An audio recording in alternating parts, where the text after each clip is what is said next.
पियार कही के राम अधिक पियार के कही के राम अधिक पियार के कही के जब राम भइल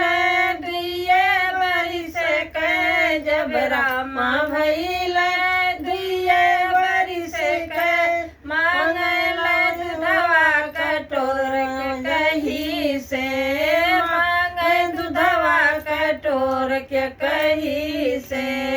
राम अधिक पियार के कही से राम अधिक पियार के कही से जब राम भइल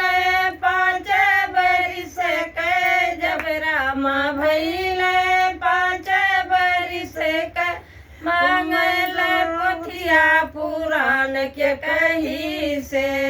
मांगे पोथिया पुराण के कही से राम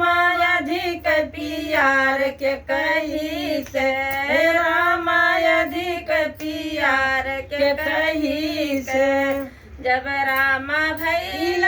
12 बरिस के जब राम भइल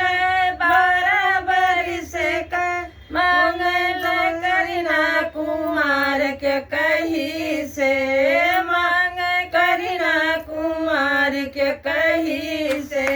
राम अधिक पियार के कही से राम अधिक पियार के कही के